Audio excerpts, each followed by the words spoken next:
Kıymetli izleyicilerim ve takipçilerim, Alevle Mutfak Aşkına kanalıma ve mutfağıma hoş geldiniz. Bugün de sizler için pratik yapımı ve harika lezzetiyle nefis bir kete tarifi hazırladım. Sizleri daha fazla bekletmeden hemen tarifime geçiyorum.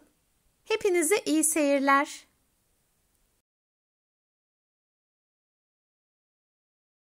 Ketemin ilk olarak iç malzemesini hazırlıyorum. Bunun için tavaya 2 yemek kaşığı dolusu tereyağını alarak eritiyorum.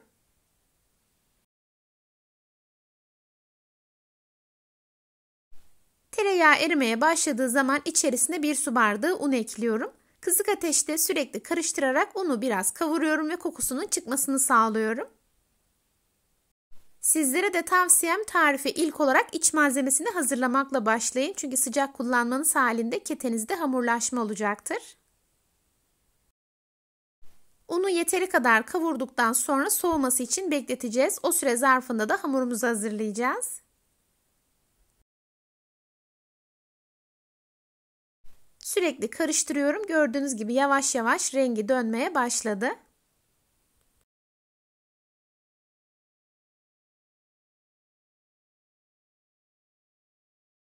Yeteri kadar kavurdum. Çok fazla da kavurmayın ki acı olmasın. Şimdi soğuması için başka bir kaba alıyorum. Diğer yandan hamurumu hazırlıyorum. Bunun için yoğurma kabına ilk olarak 1 su bardağı ılık sütü alıyorum. Sonrasında yarım su bardağı ılık su ekliyorum.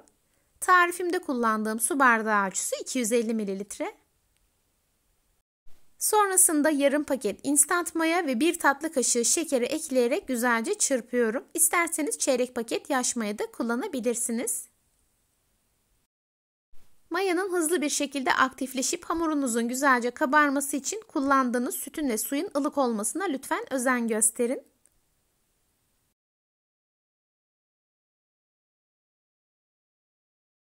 Yeteri kadar çırptıktan sonra yarım çay bardağı sıvı yağ ekliyorum.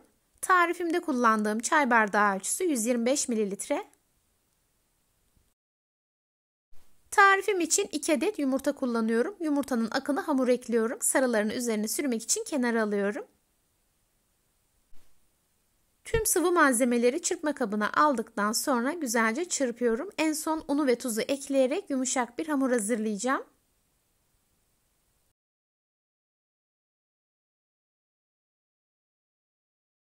Yeteri kadar çırptıktan sonra artık çırpıcıyı içerisinden çıkartıyorum ve yavaş yavaş unumu ekliyorum. Tarifim için toplamda 3,5 su bardağı un kullandım. Yine kullandığım su bardağı ölçüsü 250 ml. Unun büyük bir bölümünü ekledikten sonra son olarak 1 tatlı kaşığı tuz ekliyorum. Her hamur işi tarifimde özellikle belirtiyorum. Lütfen sizler ununuzu yavaş yavaş ekleyin. Çünkü kullandığınız yumurtanın ebatı dahi un miktarını etkileyecektir.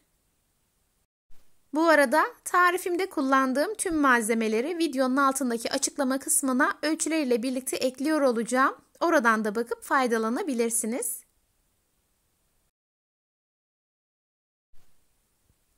Hamur toparlanana kadar bu şekilde yoğuruyorum. Sonrasında tezgaha alarak yoğurma işlemine tezgahta devam edeceğim.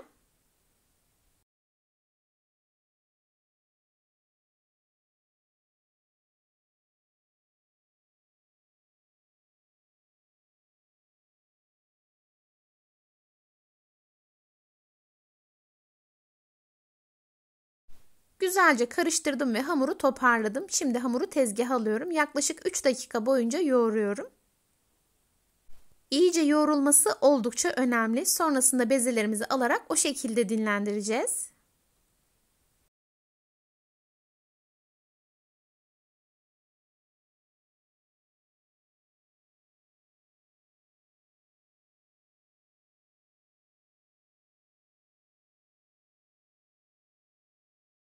Hamur yoğruldukça kıvamı çok daha güzel oluyor ve ne kadar elastik bir hamur olduğunu görüyorsunuz.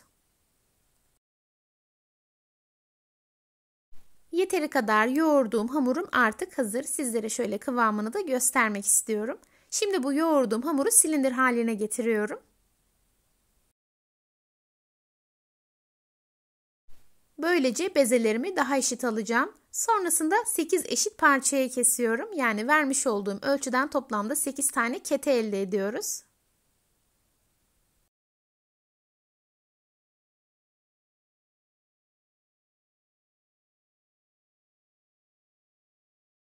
Hamurların tamamını keserek hazırladım. Şimdi tepsiye bol miktarda un serpiyorum.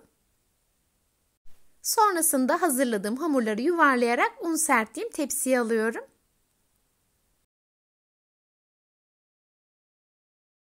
Bezelerin tamamını bu şekilde hazırladıktan sonra oda sıcaklığında bir yarım saat dinlendireceğim. Süre sonunda hemen hamurları açarak ketelerime son şeklini vereceğim.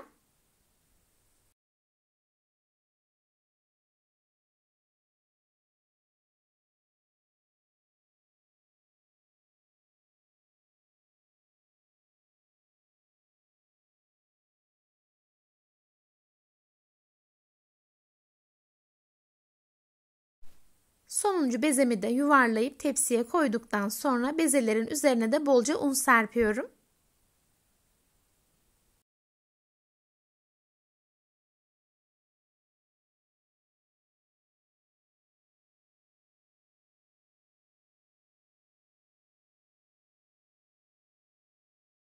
Hazırladığım tepsiyi temiz bir poşete koyarak yarım saat dinlendiriyorum.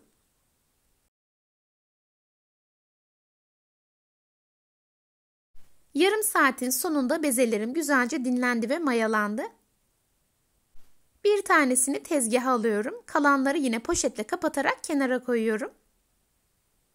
Bu süre zarfında bezelerin hava almaması gerekiyor ki üzerleri kabuk tutmasın. Bezenin altına üstüne bir miktar un serptikten sonra elimle biraz açıyorum. Sonrasında merdane ile servis tabağı büyüklüğüne gelinceye kadar açıyorum. Her yerinin eşit incelikte olmasına özen gösterin lütfen. Dilerseniz bu aşamada oklava da kullanabilirsiniz.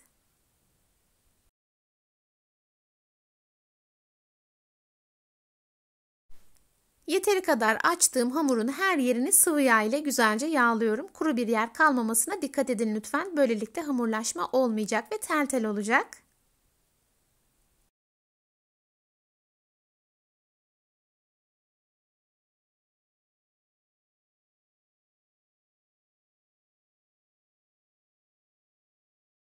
Hamurun her yerini güzelce yağladım. Hazırladığım iç harcını da 8 eşit parçaya böldüm. Böylelikle işim çok daha kolay olacak. Şimdi her yerine gelecek şekilde serpiyorum.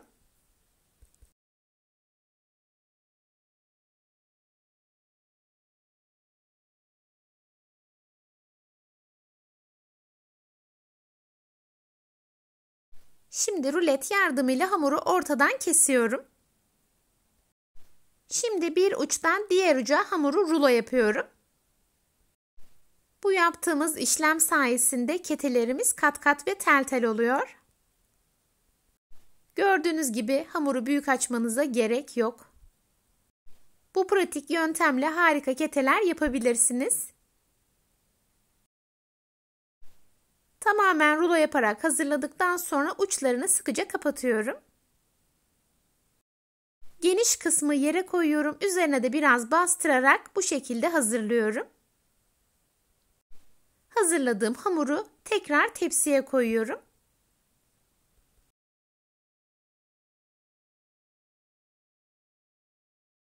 Bir kez daha göstermek istiyorum. Hamuru ilk olarak elimle biraz açıyorum. Sonrasında da merdane ile servis tabağı büyüklüğüne gelinceye kadar açmaya devam ediyorum.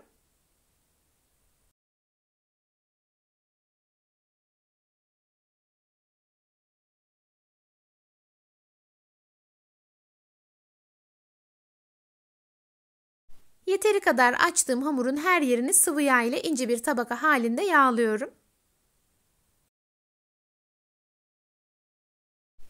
Sonrasında da her yerine kavurduğum undan serpiyorum. En son hamuru rulet yardımıyla kesiyorum ve rulo yapıyorum. Tarifimin tüm detaylarını en ince ayrıntısına kadar sizlerle paylaşıyorum. Yine de aklınıza takılan bir şey olursa yorumlarınızı bekliyorum. Gördüğüm an o güzel yorumlarınıza mutlaka dönüş sağlayacağım.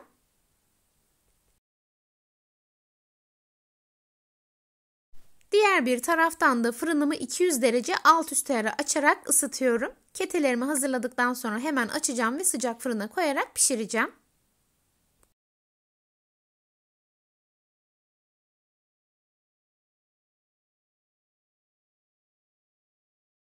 Ketelerimin tamamını hazırladım. Şimdi ilk yaptığım hamuru tezgaha alıyorum.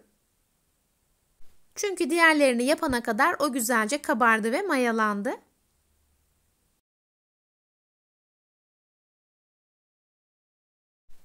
Dinlenen hamuru tatlı tabağı büyüklüğüne gelinceye kadar elimle açıyorum. Zaten hamur güzelce dinlendiği için kolaylıkla açılıyor. Bu aşamada oklava veya merdane kullanmanıza gerek kalmıyor.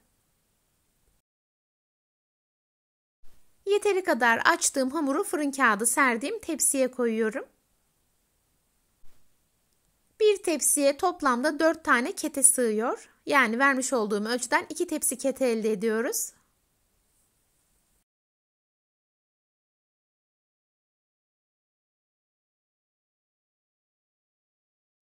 Ketelerimin tamamını hazırlayarak tepsiye koydum. Şimdi kenara ayırdığım yumurta sarılarının içerisine 1 yemek kaşığı süt koydum ve güzelce çırpıyorum. Ve fırça yardımıyla üzerlerine sürüyorum.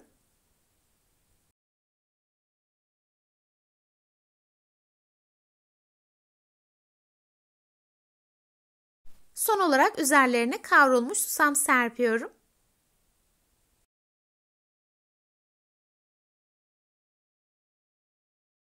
Hazırladığım birinci tepsiyi önceden ısıttığım 200 derecelik alt üstlerle fırına koyarak pişiriyorum. Birinci tepsiyi hazırladım ve fırına koydum. Aynı şekilde ikinci tepsiyi de hazırlıyorum ve üzerlerine yumurta sarısı sürüyorum. Daha sonra üzerlerine kavrulmuş susam serpiyorum.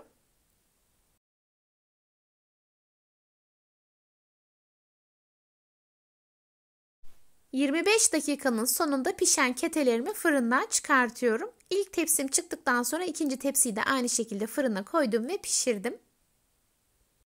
Ketelerin ilk sıcaklığı gittikten sonra hemen sıcak sıcak servis edebilirsiniz. Mutfağımı öyle güzel kokular sardı ki anlatamam.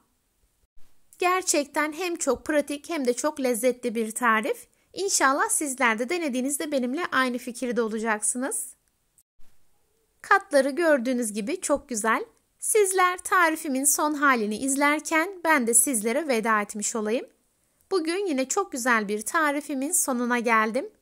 Beni izlediğiniz için hepinize çok teşekkür ederim. Videomu beğendiyseniz beğenmeyi, hala kanalıma abone değilseniz bana destek olmak için abone olmayı ve yeni videolarımdan anında haberdar olmak için bildirim zilini açmayı unutmayın lütfen. O değerli ve güzel yorumlarınızı her zaman bekliyorum. Videolarımı görmesini istediğiniz arkadaşlarınızla paylaşabilirsiniz. Tarifimi yapıp deneyecek olan herkese şimdiden afiyet olsun. Bir sonraki tarifimde görüşmek ümidiyle kendinize çok iyi bakın. Hoşça kalın. Allah'a emanet olun.